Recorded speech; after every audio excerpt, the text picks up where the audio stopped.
All right. Hello to my panelists, and I think we are just about to get started. Uh, thank you everyone for tuning in, and thank you to my panelists for getting on. This is our first time using Zoom webinar, and you are our guinea pigs for the technical quirks here. I am really excited today to be kicking off this track at our conference. My name is Jim Eldridge, and I am the president and CEO of the Ada Jobs Foundation, and we're an economic development organization right here in Ada, Oklahoma. And for the last several years, we've really been interested in looking at opportunities to pursue technology to create new economic development and new economic opportunities in Southern Oklahoma. And we're really excited about all the water research and all of the existing things that have been happening around Ada for the past several decades. Um, President Pearson and Susan Paddock filled you in just a little bit about what's been going on, but we've looked at the perspective of creating new water opportunities for economic development in water in three ways: by doing more primary research, by developing new policies, and then by creating opportunities for commercialization. We've worked really hard on the first two, but I think today is our opportunities to talk about how we really commercialize research and really take advantage of new economic opportunities. We have an all-star panel for this next session, and I want to introduce a couple of our panelists, and I will let them jump into their presentations. But first up, we have Dr. Zachary Stoll, and he is the research scientist at the Bureau of Reclamation's Brackish Groundwater National Desalination Research Facility. And we're really excited to have Zach on because there's so much work that's done in Ada on groundwater research, and there's been a lot of work here done on research for how to treat produced waters, and particularly waters with that are highly brackish or have a lot of salt to deal with. What Zach's going to present, I think, is hopefully right up our alley, and maybe there's an opportunity for some people to get excited about the BLR's work in New Mexico, where Zach's located. Right after Zach, we will have a panel, or we'll have a presentation from April Richards. April is with the EPA, and she's the program manager for the SBIR program. And you guys are going to learn a lot about SBIR this morning. It will kind of be a theme this morning, but we're really excited about SBIR as an opportunity to commercialize a lot of the primary research that's going on here, and maybe an opportunity to get an excellent source of federal funding for this research.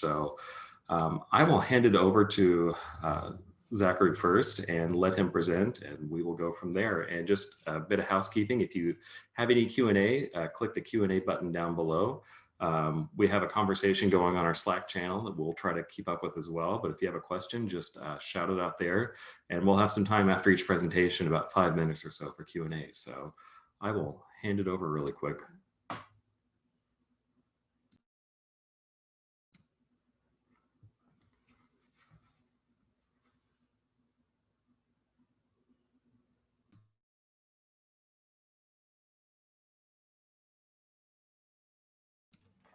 Couldn't get to my mute button. Let's see. So does everybody, can you see the presentation? Is that looking okay, Jim? I see April nodding her head. Real quick question, sorry to do this live. If I go into presenter view, do you guys still see the full presentation, or does it show you the presenter view? Full presentation? Okay, sounds good. Just move some stuff here real quick. So again, my name is Zach Stoll. I'm the research scientist at the Brackish Groundwater Desalination Research Facility. And I applaud Jim for getting it right the first time. It's quite the mouthful. And so we call it Biggendorf for short here. And so you'll see BGNDRF, that acronym, throughout the presentation. So hopefully that's not too confusing. But Biggendorf is a research facility. We're located in Southeast New Mexico. And just to give a little bit of context of where we fall within the government schema, Biggendorf is owned and operated by Bureau of Reclamation, and then Bureau of Rec is under the Department of the Interior. And so my role at Biggendorf is actually a little bit new. It's only 2 years old, but it's evolved into something pretty awesome. I do a lot of facilitating the advancement of promising water treatment and desalination technologies. And I can accomplish this by just being plugged into a lot of what's happening out there. So I conduct a little bit of my own research, but more or less I sit on a lot of different panels, review panels, funding committees. and gives me a taste of kind of what's going on in the research field. And probably most importantly, I, on a day-to-day basis, connect a lot of people together. So facilitating a lot of networking. So people with ideas in one area of desalination can connect with other people and really try to get some great partnerships rolling. And so as a researcher and engineer, I think it's a great place to start with I think it's great to start with a big picture idea to give some context to what we do and why we do it. And so here's a picture of Earth. And I think most people would agree that the predominant color here is blue. And you'd be right. And so there's a lot of water on Earth, as we all know, but maybe not as much as people would think. And so the deepest part of the ocean is the Mariana Trench, but it's just a little bit under 7 miles deep. And while that's, kind of deep in terms of like horizontal distance or absolute value, I think people might have commutes that are larger than that. And so what I'm trying to get at is, the water on Earth is more or less like a skin than this infinite deep pool. And so what happens if you take all the water on Earth and you smush it into a sphere and lump it all together? Well, you get something like this. And so the USGS has kind of gone through this exercise, and they, took all the water on Earth, put it into a sphere, and superimposed it onto North America. And what you get is a sphere that's 860 miles in diameter. Again, that's, decent amount of distance, but I guess personally, when I first saw this example, I thought it was going to be a heck of a lot more. And so we can break down all this water in this sphere. 97.5% is salty.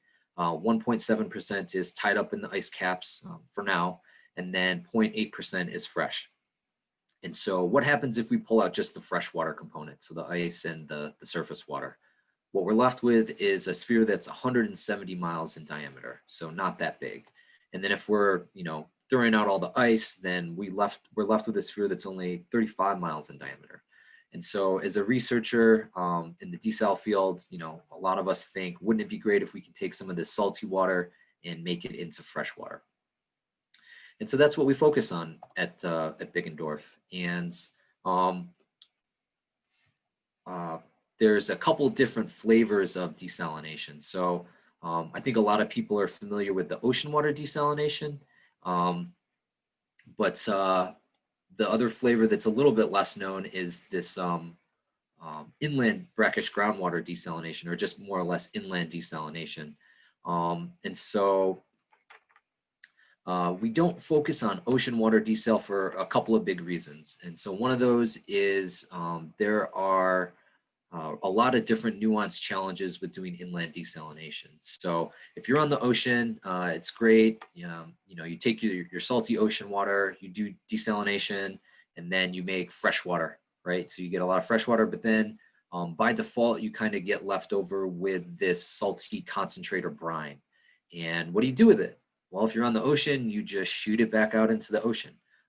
Whether or not that's good or bad, I think that's a topic or a debate for a different time, but you definitely get that advantage of having a relatively easy disposal option if you're on the coast. Versus inland desalination, I don't think it's the same story. So if you're in New Mexico or West Texas, Wyoming, I'm pretty sure there's not too many oceans in those areas where you can just dump all your concentrate. So there's a lot of different nuanced challenges there. And then I think the second big reason is that we don't do ocean water desal is there are actually relatively decent amount of resources out there for conducting ocean water desalination. So some different test facilities and quite a bit of research, but there are a lot of inland and rural communities throughout the world, not just the United States, that have brackish groundwater, but don't really have the means of getting to it or the resources to address, how to treat it. And so before the inception of this facility, I believe there weren't very many test sites that focused on brackish groundwater desalination. So those are just some of the big ones for why we're doing what we're doing. And that kind of leads into the mission goals of Biggendorf a little bit. And so the facility exists to serve as a safe and secure proving ground for the development of sustainable, cost-effective, and energy-efficient desal technologies. We're looking at accelerating tech from the lab to the pilot scale and beyond. And some of our research areas of focus are concentrate management. So I think I touched on that a little bit earlier. Produced water is a really, really big one here, especially now as the EPA is launching their water reuse action plan. And so if you read the RAP or the water reuse action plan, you'll see task 2.4.2 in there, and that's reuse of produced water outside the oil and gas field. So yeah, being located in Southeast New Mexico, Hobbs is just a short distance away, and so is Carlsbad. There's a lot of oil and gas production going on there. And so for those that aren't as familiar with the produced water fields, produced water is just some naturally occurring water that's commingled with oil and gas underground. Think dead ocean with oil and gas mixed into it, so kind of a nasty soup. And so oil and gas companies, during extraction, they'll drill down and they'll try to get the oil and the gas out, but unfortunately for them, a bunch of water comes out at the same time. And so they're not interested in the water, they're interested in the oil and gas, and can you really blame them? But they still have to deal with all this water, all this produced water that comes out. And because it's sat in, I guess, equilibrium with this oil and gas for so long, it takes on a lot of those different characteristics. And it's also extremely salty. Somewhere on the order in the Permian Basin here, I think you can get up to 7 or 8 times saltier than the ocean. So we're talking, 250, 275 gram per liter TDS, which is terrible. It's super salty. And so the volumes that come out in the Permian Basin, the volumes of produced water is also pretty incredible. So we're talking, I think New Mexico generated 10 billion gallons of produced water alone last year.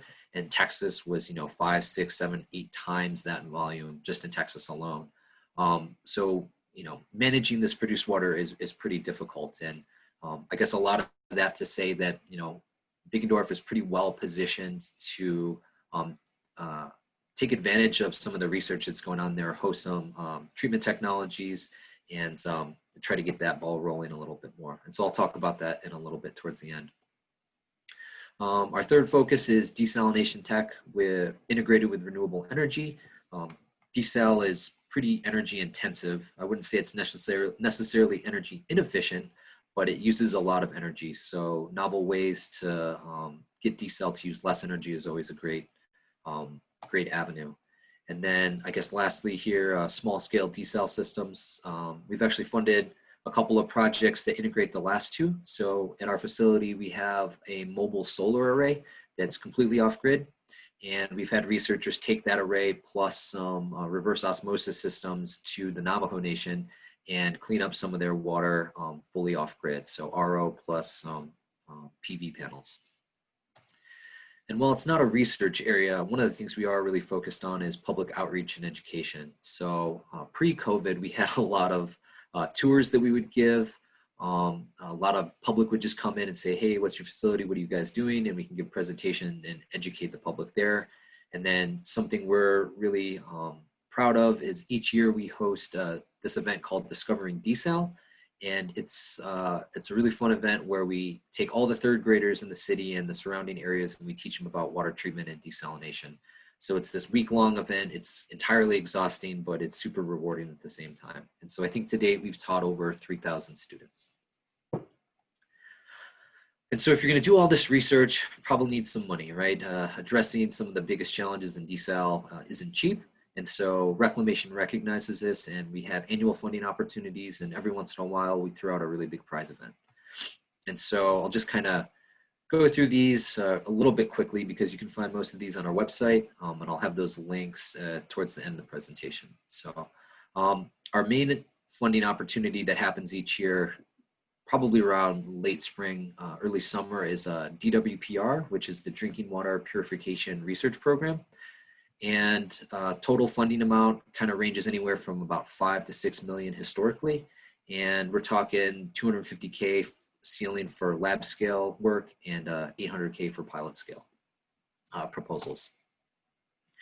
So our next one is in a similar time frame. They kind of come back to back every once in a while, but it's our pitch to pilot, or we call it P2P because we're in the government and we love acronyms. But the purse on that is about 1 to 1.5 million. And this one's really fun. So it's kind of like a government Shark Tank. It's a two-phase proposal where you'll submit just a written proposal, very traditional, right? You submit it and it gets screened. And if you're selected, then you have the opportunity to come to the facility and do a pitch very similar to like the Shark Tank show you see on TV. And so we've got our expert panel, and the finalists will pitch their idea and really try to sell it to us. And so it's always been a lot of fun. It's really great event. I don't know what we're going to do this year because of COVID. I have a sneaking suspicion we'll do it remotely, but we'll see.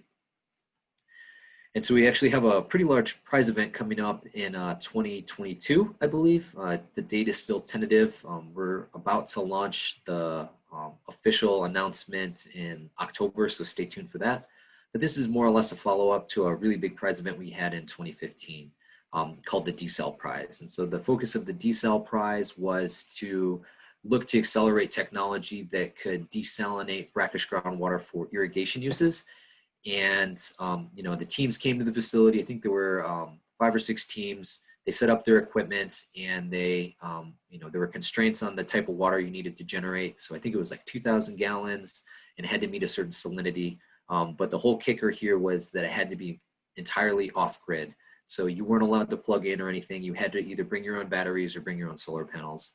We provided a little bit of the infrastructure, but it was actually a pretty difficult prize event, but it was also fun. And so for the follow-up onto this, we're calling it the More Water, Less Concentrate. So instead of looking kind of at ag, off-grid desalination, we're looking to try to accelerate technologies that can squeeze more of the water out of the feed stream. So get higher efficiency. And I think we're looking around $1 million for the first place winner. Haven't quite figured out what second and third place get yet, but again, stay tuned for that announcement. And a little bit outside of my wheelhouse is WaterSmart. It's still a reclamation funding opportunity or reclamation program, but this deals more with modeling and watershed management and potable reuse. But again, you can find most of this on our website. So DWPR, you can even probably Google this in WaterSmart, but you'll get a page that looks like this, and there's a FOA, or a funding opportunity announcement resource kind of down at the bottom of the page there. So real quick here, just to show some general trends of what our funding has been looking like since 2010. There's been a couple of blips along the way, but I'd say in general, over the last decade, we've been increasing our funding and increasing our program allocations. So I think that's exciting to see. And then if you kind of superimpose the number of clients that we've had at the facility, I think the trend is pretty similar. Again, some blips along the way. And in FY20, you can see it kind of downtrended, but that was entirely due to COVID. We had quite a few projects. 2020 was supposed to actually be our record-breaking year. We were going to have over 20 clients, but a lot of things got canceled. Quite a few things got pushed back. So we're still kind of pending on some of those fronts. But like to kind of transition away from the funding component and focus a little bit more on the facility itself, what we do, and for those that are interested in potentially coming to the facility, elaborate on what we can do for you. And so Biggendorf is a 43-acre complex. It's kind of this lower square. I don't know if anybody can see my mouse, if it's moving or not, but it's this lower square with the big red building on it. And like I've said before, we are a research facility, and it was designed to accommodate research. And so what that means is we've got 4 brackish groundwater wells on site, each of them with different water chemistries. So well 1, for example, is relatively clean. It's mostly sodium chloride, and the TDS is around 1,000 milligrams per liter. Versus well 2, it's 6,000 milligrams per liter TDS approximately, but it's like 90% saturated with calcium sulfate, which is sparingly soluble salt. And so if you push recovery on well 2, you scale your system and you ruin a bunch of your equipment, which is good, I think, because there's a lot of these challenges out there in the world, and to have a site with, I guess, real water to test on is helpful for overcoming a lot of those challenges. So the way we deliver well water to what we call our clients, or the people that come and test at our facility, is we pump the water into one of our storage tanks, and then there's a hydro-pneumatic system on there that pressurizes the water and can send it to any of our 6 indoor test bays or 6 outdoor test pads. And again, with desal, you'll generate a clean stream. So our clients will typically send the clean stream to the city for disposal to the wastewater treatment plant. And then we've got on-site disposal in our evaporation ponds for all the brine that's generated. We also have an ag research plot, and I don't think it's pictured on here, but we've put up a greenhouse a couple of years ago, so there can be more kind of agricultural lab scale research that goes on here. So here's a shot of our indoor test bay, a little bit bigger than probably what you'd imagine. I think it's a really cool, awesome spot. And at each of the test bays, you can kind of see on the far left side of the screen, we've got this array of piping down near that trash can in the yellow bollards. So there's a thin green pipe right there. That's actually system air. So you can run compressors and air tools. Next to that, there's a blue pipe, that's city water. And then next to that is a red pipe, which is the source water for any one of our 4 brackish groundwater wells. And then next to that, there's kind of this little tower of electrical utilities. So we can house anything from 120 volt all the way up to 480. And then our breakers run from 60 to 200 amps. So you can bring some pretty heavy duty stuff. And then these utility hookups are kind of mimicked at each of the 6 test bays. So as you kind of go down that grading, you can see all the piping and electrical infrastructure. Oop. And here's a shot of our outdoor test pad. So it's a lot bigger. On the left side, you can still see we give you the same kind of electrical and water hookups. But the pads are a lot larger, and the distance or the spacing between each pad is a little bit bigger. So you can bring a bunch of tanks, a bunch of pre-treatment, post-treatment technology, and still fit it all. And plus, you get a view. So here's a just quick smattering of clients that come to the facility. We have quite a few universities. So MIT, UNT, University of North Texas, and then UTEP, which is University of Texas at El Paso. They were actually recipients of the 2015 DSAL prize, and they're still actually existing clients of the facility to this day. So they've been here since at least 2015. And they've continued to, I guess, leverage that money and the opportunity from the DSAL prize to continue to develop their research and their technologies. We also get quite a few businesses and entrepreneurs. So some big names probably stand out. LG Chem's been here since I think 2014, 2015. Working on their brackish groundwater membranes. GE, now Suez has been here, Veolia. We've also got some smaller startup companies like KMX and Magna Imperio. And so just to give a quick rundown of some of the past research here, KMX is a membrane technology company out of Toronto. They actually just got acquired by a produced water treatment company in Austin. But they have a vacuum membrane distillation system that was used to treat produced water from 250 gram per liter down to 100 milligram per liter. Magna Imperio Systems, I think, is a really cool success story for us. So they were at the facility for a couple of years, iterating upon their electrodialysis system, but they recently left, I think 2019. They left the facility and ended up posting up at a potential client site where they were treating a bunch of water for their client, and I believe that client ended up buying a couple of their systems. So this is really what we like to see. Technologies coming to Biggendorf and then being accelerated out into the marketplace where they're getting picked up and purchased.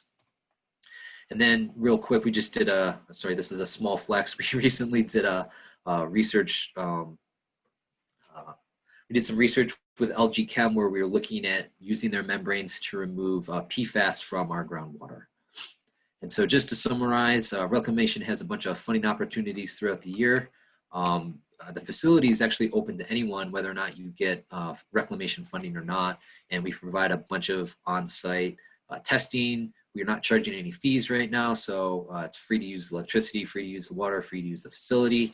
We can provide technical support. We have a wet lab with a bunch of general chemistry tools, and then a platform to promote your technology. So we're actually concurrently running our WIN workshop, Water Innovations and Networking workshop right now, today through Wednesday. And again, that's just a platform where all of our clients present to a really big audience. I think we've got 250 plus attendees, and just a way to get the word out about what you're doing.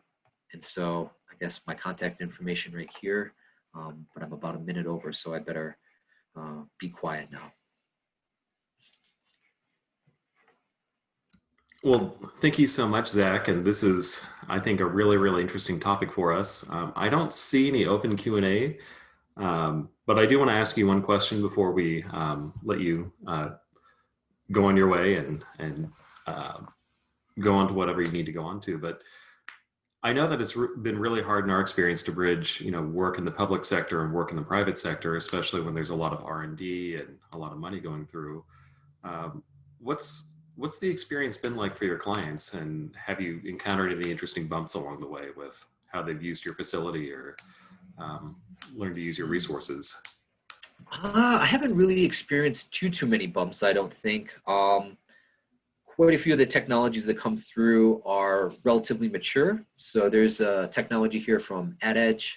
They're out of Atlanta, but they're doing a kind of a modification of reverse osmosis. But I think the traditional style of what we see clients do is they kind of hit different spots along the way. So they're testing here. They tested in Georgia. They did all this pilot testing, and they're off to test somewhere in Albuquerque. So they're proving their technology in various areas, and I think that makes municipalities in the public sector a little bit less hesitant to pick it up.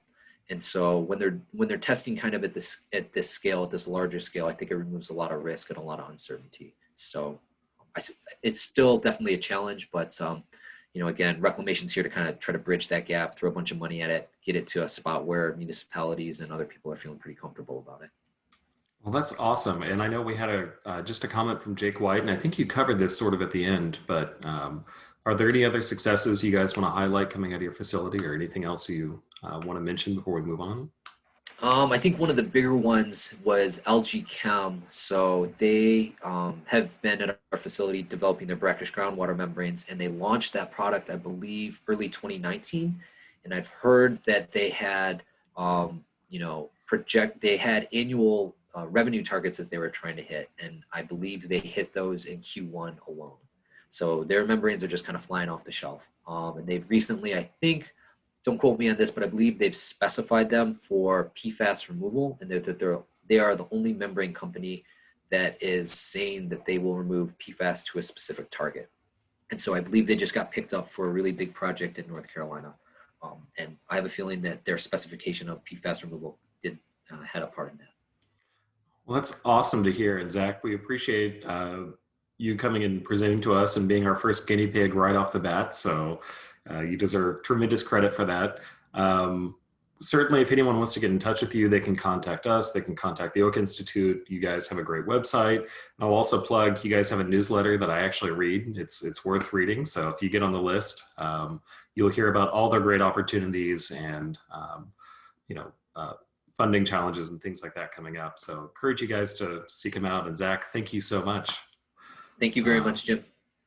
So now we get to move on to the other exciting part of our first panel. And I want to introduce April Richards. And again, as I mentioned, April is with the EPA, and she'll be talking a little bit more about how we can hopefully commercialize research and connect, public and private funding together. Great, thanks. Can you hear me okay? Okay, I'm going to go ahead and share my screen.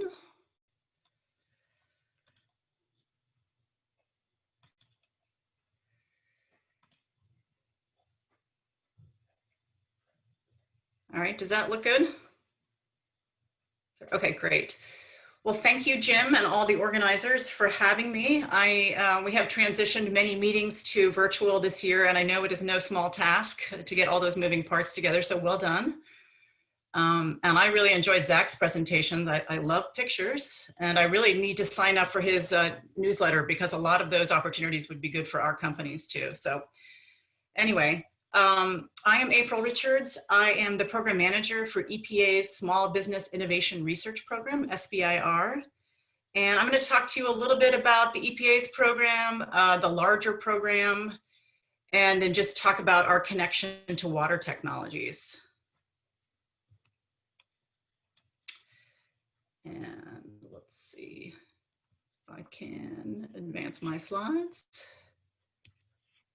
Okay, so the federal SBIR program. So I don't know how familiar everyone is with the SBIR program, but it is a program across the federal government. So many agencies have programs. And it is a set-aside program for small businesses to engage in federal R&D. So a lot of federal research dollars go to academic institutions. And this program was really designed to get some of that funding going to small businesses because you are so nimble and entrepreneurial and innovative, and we have a lot of big issues to solve, and really welcome the solutions that are provided by small businesses. So just going on the right there, the program is designed to promote commercialization. So we want good R&D, but we really want those ideas and technologies to be commercialized. That is the ultimate goal of the program. So we want someone to want to buy them and spend money on them. As far as funding goes, the agencies that participate have to set aside, again, part of their R&D budget. So right now that's 3.2%. And so across the federal government, that is $3.2 billion. So there is a lot of money sitting in SBIR. So if you are a small business or entrepreneur or university or anyone thinking about starting a small business, this is a good pool of money to think about. Program is administered by the SBA, Small Business Administration, and they have quite a good website there, sbir.gov, with lots of resources. And just a quick word on eligibility. Again, it is for small businesses. Small is not that small for the purposes of this program. It's under 500 or less. You have to do work in the US. It has to be a US company. It's sort of the intent of the program. And you sort of want to be an R&D company that has commercialization potential. Really not looking for just incremental improvements or low risk projects, but more for high payoff projects. And there are 11 agencies that participate. And this pie chart gives you an indication of how much money those agencies have. The big players, clearly defense and HHS, Health and Human Services. A big part of that is the NIH, the National Institutes of Health. And then there's a couple other big ones, energy, NASA, and the NSF, National Science Foundation. And then there's a bunch of the rest of us in that last slice, still important, but much smaller programs, agriculture, Homeland Security, transportation, commerce, education, and EPA. So let me talk a little bit about EPA's program. EPA does have a to me, super important, short and sweet mission, which is to protect human health and the environment. And the beauty of the SBIR program is that each agency gets to use it to support their mission. So for us, we're looking for the development and commercialization of innovative technologies that will help us meet that mission.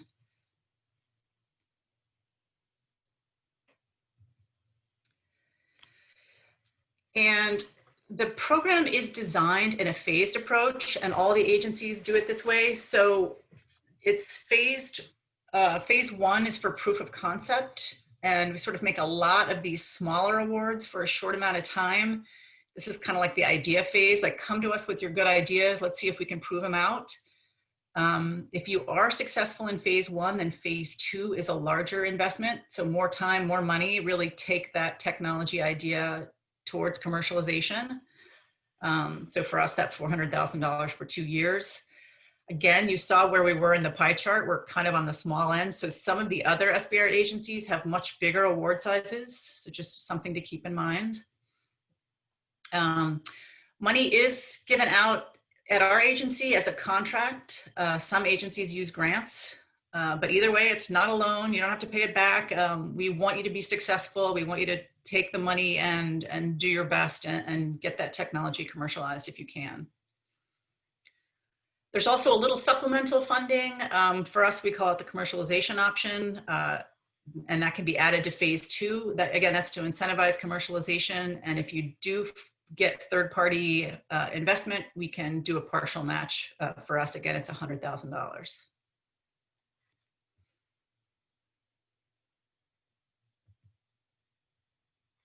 Just a little more on EPA's program. Again, we are one of the smaller programs. So sort of good and bad. It's, I'd love some more money if anyone has extra money lying around, but it also allows us to have a little bit more of a personal relationship with the companies that we fund.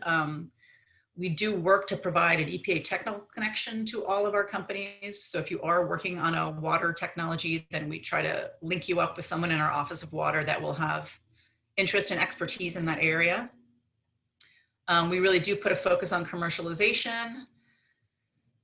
We provide some commercialization support through a contractor in phase 1, and then we have that option in phase 2.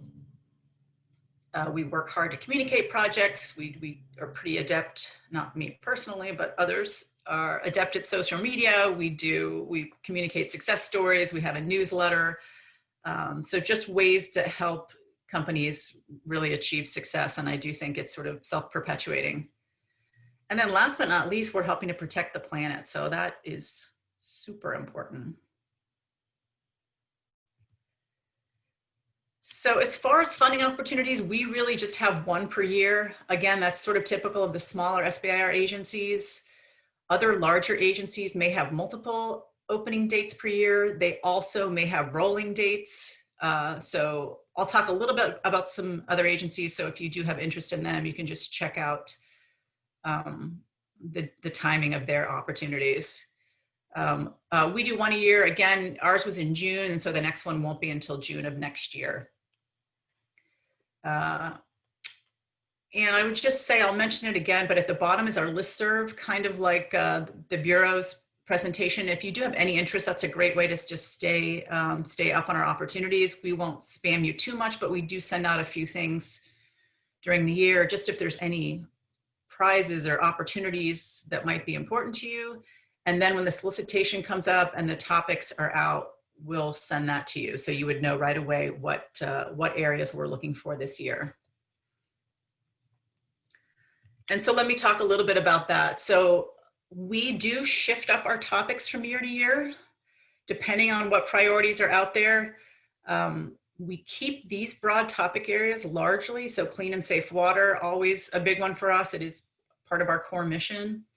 We have an air topic, usually a land topic, homeland security, sustainable materials management, and safer chemicals.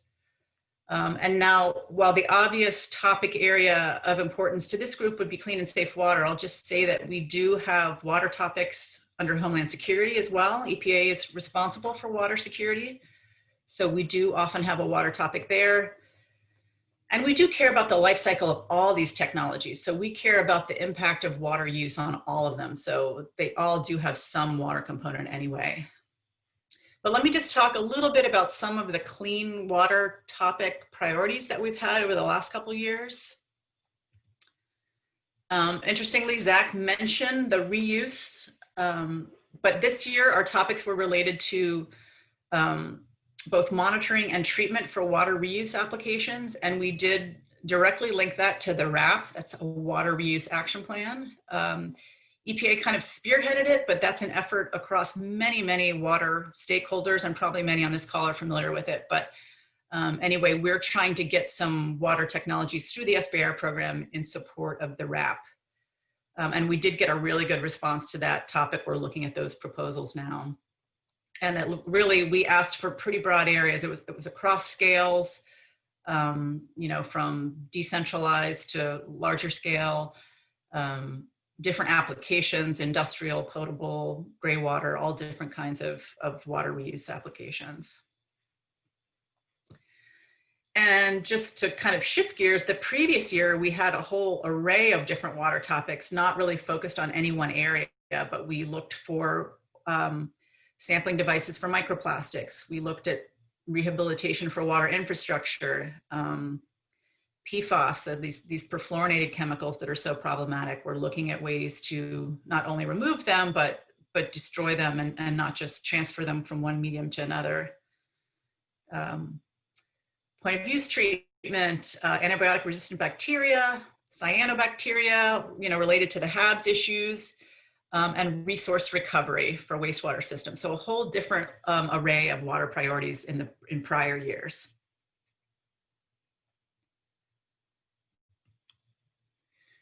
And I won't spend too much time on this about proposal evaluation, but I did just want to emphasize the fact that if you think about applying to SBIR programs, there will be some criteria, and they'll typically be you know, weighted between the commercial and the technical. So looking at, do you have a market opportunity? Does your company team have commercial expertise? What's your approach to breaking into the market? And then they'll be balanced with technical criteria. Is there a sound approach to proving out the technical feasibility? Again, does your team have technical expertise? And then for us, again, we really want to know that it's relevant to the topic. So, how is it helping the environment? What are the positive environmental impacts?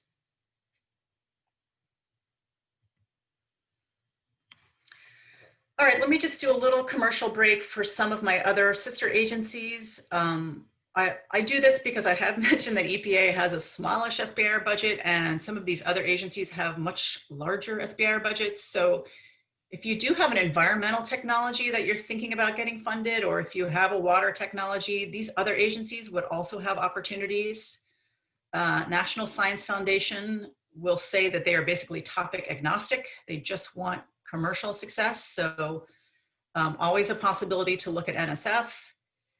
NIEHS has a Superfund program that does a lot of cleanup, so maybe more groundwater focused.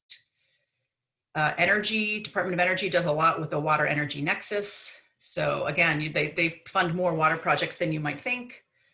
Ag, of course, has lots of water needs, and then NOAA. So just other agencies that might be open and interested in your technologies.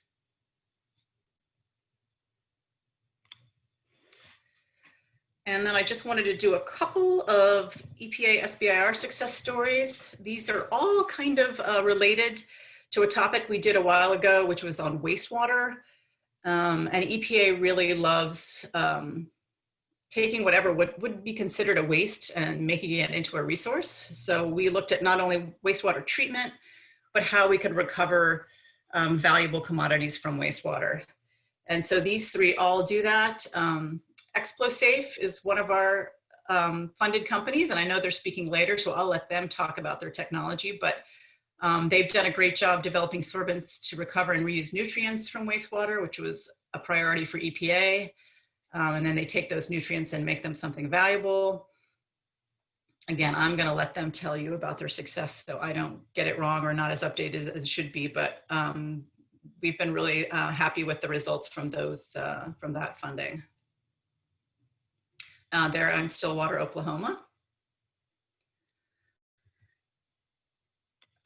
We have another company called Microbi. They're in California. Another type of process. Again, it's for recovery of the nutrients from wastewater. They use microorganisms rather than sorbents. They've had some good luck in European markets. And they won a Scottish Water Award earlier this year, which is great. And then last but not least, this is another one, sort of another angle on the same thing, a nutrient recovery technology, making fertilizer from the recovered nutrients. These guys are in Florida and they've had good luck with the golf course market. And they do commercially sell their fertilizer. So again, a good life cycle approach to treating and recovering the wastewater.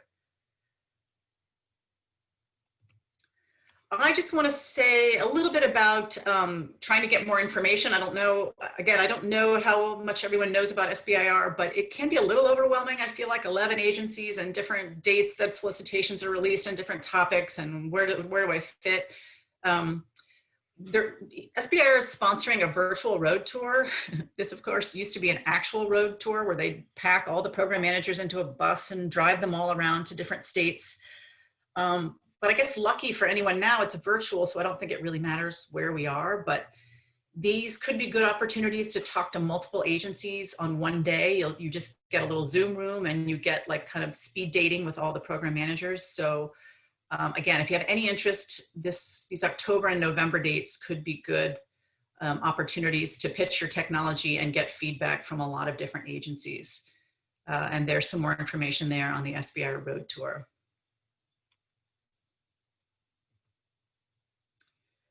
And this is just my information. If anyone has questions about EPA's program, I always love to hear about new technologies. Please reach out. That's our website. There's our listserv again, a really easy way to just stay up on any news we might put out. And then the SBA's website, I mentioned that earlier. This is where all of the federal agencies' programs are linked. You can do topic searches if you were looking for a specific topic. You can search all the awards that were made. There's lots of state resources, including many in Oklahoma. And I think maybe some of those people are speaking later today. There's tutorials on eligibility, how to apply. So lots and lots of resources there, which would really be its own presentation. And that's it for me. So I'll stop there, and I'm going to stop sharing, I think, and see if there's any questions. All right. So thank you so much, April, for that presentation. I think this is really exciting. I'm not sure. So we had a question about, and this may be for you or maybe for Zach, but how could a student prepare to do a job similar to yours? And maybe a question of how did you get into your role that you're in now? I think would be really interesting. Okay. It was not the question I was prepared for, but I kind of started my career in like an environmental engineering firm, and I did learn, actually worked in desalination, interestingly enough, in Florida many years ago. And then I really felt strongly about working for the environment. So I started looking at jobs at EPA. And I got one in extramural research. And then I just kind of gravitated to the SBIR program. I really like it because I get to work with the private sector. So all the kind of things that EPA gets dinged for sometimes about regulating or I don't have to do that. I give out money to the private sector. So it's really fun. And I love that interaction. I honestly applied on a USA Jobs. I kind of got it the old fashioned way. So I would say, look at USA Jobs. I would be happy to, I love to talk to young people about getting into EPA. We really need you. So if you have any interest in working at EPA, please reach out. I'd be more than happy to try to help you navigate the government hiring process. And I think that's really helpful. Something that we're working with at the local level is getting more interest in getting researchers to maybe be interested in commercialization. And I think in our experience, if someone's a great scientist, it doesn't necessarily mean that they have an MBA in business. And I think that can be a challenge sometimes for people that are really excited about the research projects they're working on, but they don't necessarily have the confidence that they have the business knowledge or the time or something to devote to that. You mentioned a little bit about assistance with commercialization. With this being a smaller process, you guys can potentially spend a little more time with the applicant, or provide a little bit more information.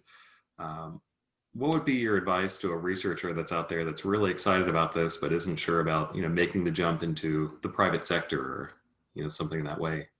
Yeah, that's a great question. Again, I'd probably go back to the state resources. I think there are a lot of like small business development centers. There might be a way to look to get that expertise on your team. Maybe get some kind of advisory board that knows a lot about it and could give you advice. So for us, like when we look at proposals, we're happy, we don't really mind what the expertise of the person is. We just want to make sure you have both the technical and the commercial expertise. So I think you could go look outside the university for some of that. Oftentimes the universities have a lot of resources in their tech transfer offices. So, I mean, it's a little bit of a philosophical decision whether you want to start a business and take on that risk and all of that. That's really something that you have to decide for yourself. But I do think there are a lot of resources out there if you, to try to help small businesses, to try to help them figure out how to apply to the SBIR program. So I would encourage folks to look into those. Well, great. I don't think we have any more questions. Okay. Couple more shout outs in the chat.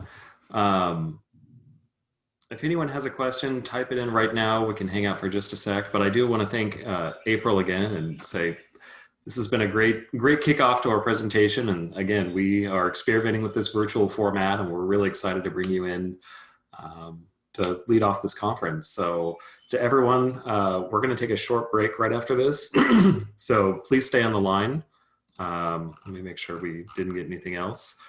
We will come back at 10:15, and one of the companies that April mentioned, Explosive, will actually be on for a fireside chat. So we're really excited to give you guys a little bit of their perspective and what their journey's been like. And then following up from them, we will actually have some state resources for SBIR, including Tom Wavering from the Tom Love Innovation Hub at University of Oklahoma, and Connor Cox from our OCAS state agency. So April, thank you so much again, and really excited to feature this. And if you have any continuing conversation or questions, make sure and check out our Slack channel, and we'll be on there as well. So thank you so much. We'll break here.